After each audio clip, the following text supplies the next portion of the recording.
This is the 4th edition of my La Masia update, and I find it gets harder every time.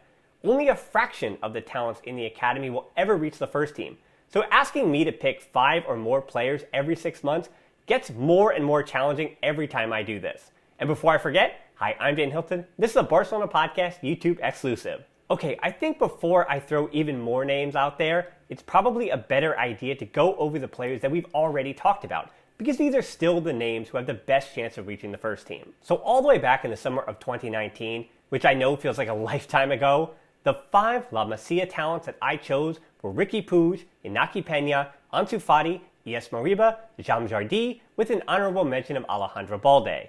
Since then, we know the story with Fati and Puig.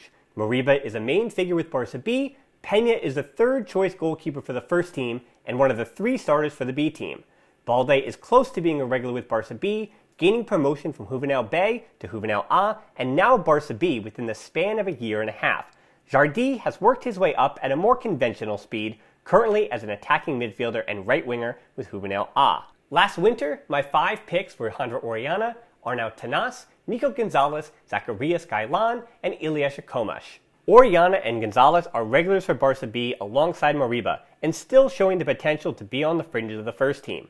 Tenas is between the backup for Barca B and the starting spot with Juvenil A, and with no disrespect to Peña, remains the academy goalkeeper with the highest ceiling, and he's still just 19. Ghailán has cooled down a bit from last season, but is still a regular on the wing for Juvenil A and their deep attacking core. And speaking of, Ilias Akhomach has been making appearances between Juvenil A and Barca B, and has seen his stock rise more in the last 6 months than maybe any other La Masia product. Still just 16, Akhomach is showing technical wizardry that doesn't make sense when you know his age. Last summer was a weird one, because academy matches had been cancelled due to the pandemic, and not much had changed since the end of 2019. That said, the crop of Gerard Peque Fernandez, Mika Mármol, Pablo Gabi Paez, Konrad de la Fuente, Sergi Rosanas, and honorable mentions of Biel Vicens, Diego Almeida, and Txus Alba were all good choices. Konrad in particular has had an extraordinary rise in the last 12 months and has already made his Champions League debut, with the La Liga debut sure to come in the coming months. Peque and Mika Mármol are regulars for Barca B, and Mármol has been showing his versatility by playing both left back and center back for Garcia Pimienta, as Barca B have also been ravaged by injuries. One of those still injured was Sergi Rosanas, the right back that will finally get registered to play with Barca B in January. Biel Vicens is a holding midfielder with Juvenil B and playing regularly. Diego Almeida has made the jump to Juvenil A at just 16, and somehow is one of 5 16-year-olds with the Juvenil A. That's the U19s. Txus Alba has been exceptional this season in the Juvenil A midfield, showing his ability to play as a creative interior and push forward as well. Since coming over from Espanyol a few seasons ago, Alba has been consistent and seems to be getting better and better. He has been playing on the field at least behind Gabi, who is the youngest player with Juvenil A, yet was already named to the Barca B bench by Garcia Pimienta. When it comes to attacking midfielders in the academy, Gabi might be the first name you need to bring up. He is 16 and still growing, and his adaptation to more physical opponents in the coming months will be interesting to see. The Andalusian arrived from Real Betis in 2015, and Barcelona were lucky to recruit him when they did. As I said at the start, some of the names I've already mentioned are the ones with the best chance of making the first team. Players' fortunes certainly change from year to year, like Fati or Konrad, and some players fade or transfer away, like Eric Garcia or Pablo Moreno. But at least in the last 2 seasons, there has been some stability in the academy. Yes, Xavi Simons transferred to PSG, but there are a lot, and I mean a lot of midfielders around his age in the academy with the same potential, some of which I've already given you. So finally we get to what you came here for. 5 names and 1 honorable mention of the players in the academy that I think you should know. Let's start with 2 from Barcelona B, Arnau Comas and Alvaro Sanz.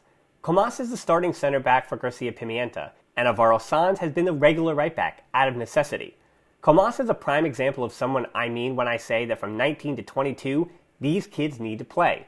The 20-year-old was on loan at Olat, also in the 3rd division last season, and played in 17 matches, instead of getting stuck in the center-back logjam with Barca B last season. That included Araujo, Chumi, Jorge Cuenca, and Mingueza. Instead, he got reps, played over 1,400 minutes, and came back more polished. Mingueza has been good with the first team, but honestly, I was surprised the choice wasn't Comas, who for me has been Barca B's most consistent player this season, also chipping in with a goal. Next to him is Sanz, who was promoted to Barca B over the summer as a defensive midfielder. But unfortunately, injuries to Andres Solano and Rosanas opened up minutes at the right back spot, and instead of dislodging Jandro Orellana, Sanz has moved back to the position of need. He played just 1 minute at defensive midfield this season, and has since started 8 matches as a starting right back. He's done well at that position, bringing along his physicality and ability to quote-unquote play the Barca way. Sergio Roberto-esque is a lazy comparison, but hey, it's an academy midfielder that is now playing right back against adults, so what do you want me to say? Still 19, it might actually be a good thing for Sanz to have 2 potential positions to help the first team. Working our way down the academy ladder, next up is Juvenil A left winger Ángel Alarcón. Alarcón was named to the bench for a Barca B match this month, and while he didn't feature, it's still a huge accomplishment for the 16-year-old. He's played both center forward and on the wing in the academy, which he joined from Espanyol in 2018.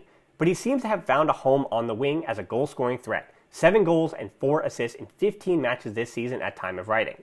Our next 2 are both regulars for Juvenil B, who have 7 wins from 7 matches this season. Jorge Alastuey was the captain of that very talented Cadet A side from 2 seasons ago, but injury had him miss much of last season. So instead of joining midfield partner Txus Alba and the rest with the Juvenil A, Alastuey is taking a not-so-rare second season in Juvenil B, yet he did make his Juvenil A debut 2 weeks ago. Alastuey is a creative midfielder. Where have you heard that before? The midfielder arrived from Zaragoza at the age of 13 and has since been trusted as a future leader at Barcelona. Even with his year-long ACL injury that he suffered in the 2018-19 season, Barca still renewed him for 3 more seasons in the summer of 2019.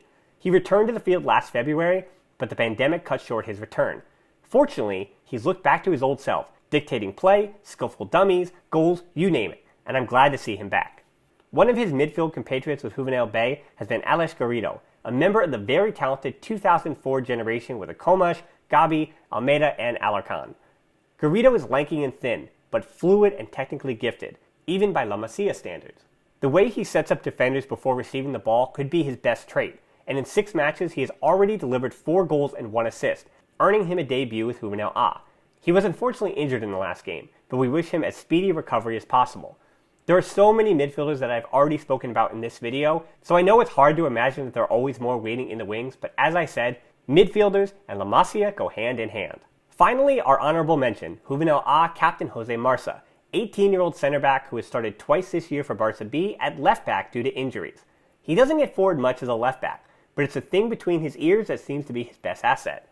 Confident on the ball and calm, Marça has seen his stock rise quite a bit in the last year, all evidenced by the fact that from all the talented players in Juvenil A to choose from, Garcia Pimienta opted to play Marça out of position, and twice on the road to boot. So there you have it. 6 more names to remind you that talk of the death of La Masia was a bit premature. Every time I do one of these, I say it's going to be impossible to find 5 or 6 more names. But this is an academy that keeps producing, month in and month out, year in and year out. I know the first team has had their troubles, but I wanted to cheer everybody up just in time for the holidays, and I hope you enjoyed this La Masia update. For more content about the first team, you can check out our weekly podcast wherever you get your podcasts, including here on YouTube. And head over to barcablog.com for everything from transfer rumors to Barca Femení and everything in between. And as always, until next time, Força Barça.